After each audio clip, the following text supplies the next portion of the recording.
আমি আপনাদের বন্ধু মিতালি। আমার কুকিং ল্যাবে আপনাদের স্বাগত। একটা নতুন খাবারের সঙ্গে পরিচয় করাবো। বন্ধুরা, আমার কুকিং ল্যাবে আপনাদের স্বাগত। আমি সঙ্গে আছি মিতালি। আমি আজকে একটা রেসিপি নিয়ে আসছি। তার মধ্যে মটরশুঁটি এখানে রয়েছে, কয়েক কোয়া রসুন দিয়েছি, একটু আদা দিয়েছি, কাঁচা লঙ্কা দিয়েছি। এইটা আমি মিক্সিতে ব্লেন্ড করে ফিরে আসছি, তারপরে মূল রান্নায় যাব। বন্ধুরা, আমি এখানে 1 কাপ ময়দা নিয়েছি। এর মধ্যে আমি একটু নুন দিচ্ছি, এই নুন দিয়ে দিলাম, আর নুনটা দিয়ে হাত দিয়ে ভালো করে মিশিয়ে নিচ্ছি সম্পূর্ণ। এখানে একটু তেলও দিয়ে দিচ্ছি, এই 2 চামচের মতো। এটাও মিশিয়ে নিচ্ছি ভালো করে।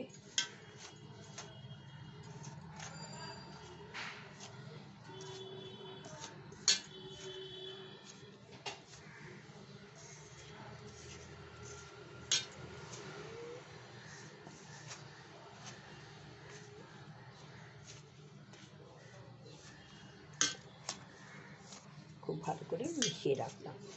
এরপরে আমি ওটা মিক্সিতে বেটে নিয়ে আসবো, তারপরে আপনাদের দেখিয়ে দেব।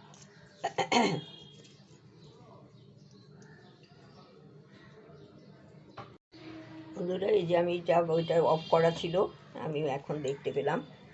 আর এই মটরশুঁটিটা তো ওই কড়াইশুঁটিটা আমি বেটে নিয়েছি, সেইটা এই ময়দার সাথে মিশিয়ে মেখে নিচ্ছি। এটা যেরকম আটা ময়দা আমরা মাখি লুচি কচুরির জন্য, সেইভাবে মেখে নিচ্ছি।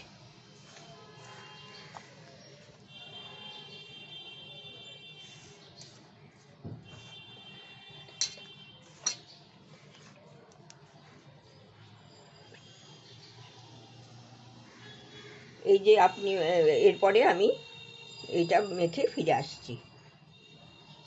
বন্ধুরা, এই যে এটা মাখা হয়ে গেছে, মেখে আমি 15 মিনিট রেখে দিচ্ছি, তারপরে ফিরে এসে দেখাবো। বন্ধুরা, এই যে আমার কড়াইশুঁটির কচুরি করব। পুর মানে মাখা পুর তৈরি করা ঝামেলা ছাড়াই আপনি কচুরি তৈরি করে নিতে পারবেন, দেখিয়ে দিলাম। আর এইটা এখন আমি লেচি কেটে বেলে ভেজে নেব। একবারে খুব সহজেই হয়ে যায়। এটা লেচিটা কেটে ফিরে আসছি। বন্ধুরা, যে লেচি কেটে নিয়েছি, লেচি কেটে এই যে বেলে নিচ্ছি আমি এখন।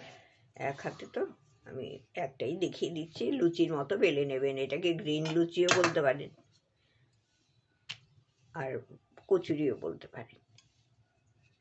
যে কোনো একটা বললেই খাওয়াটা একই হবে, নামটা দেয়া। এইরকম এই যে বেলে নিয়েছি কয়টা। এখন আমি এগুলো কয়েকটা বেলে ভেজে নেব, ভাজার সময় দেখি। বন্ধুরা, এই যে আমি এইটা বেলে দিয়েছি, এগুলো বেলে এই ভেজে নিচ্ছি। এটা তো সবাই একই রকম করবেন, নানা কথা।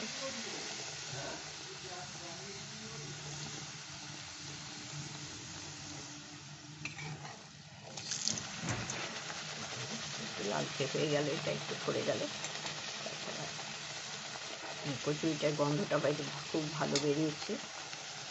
এটা তো পুর তৈরি করা, ভরা, বেলার কোনো ব্যাপার নেই। বেলতে হবে, কিন্তু পুর ভরে বেলতে একটুখানি সন্তর্পণে করতে হয়, সেটার আর অত চিন্তা নেই। খেতেও একই রকম লাগে। এই যে আমি ভেজে নিলাম এরকম। আপনারা গ্রিন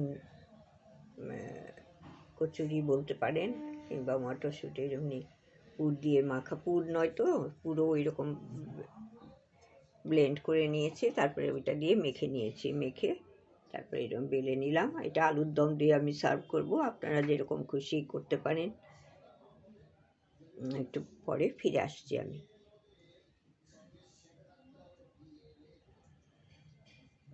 আমার এই কচুরি হয়ে গেছে। আর ওই যে ছোট নতুন আলু যে ওঠে, সেই আলুর দম করেছি, এটা দিয়ে আমি সার্ভ করে দিচ্ছি। আপনাদের পুর তৈরি করতে হবে না, পুর ভরতে হবে না। একবারে মেখে বেলে খুব তাড়াতাড়ি চটজলদি করে নিতে পারবেন। এটা খেতেও ভালো লাগে, একই রকম লাগে খেতে, কারণ এর মধ্যেও তো মশলা দিয়েই তো ব্লেন্ড করা হয়েছে, সেই জন্য। আপনারা নিশ্চয়ই করেন, আমি করলাম তাই আপনাদের সাথে শেয়ার করলাম। সম্পূর্ণ ভিডিওটা দেখবেন, কীরকম লাগে জানাবেন, আর এগিয়ে যেতে সাহায্য করবেন। আশা করি সবাই ভালো থাকবেন, ভালো থাকুন। শীত পড়েছে, ঠান্ডা পড়েছে, সাবধানে থাকবেন সবাই। ধন্যবাদ।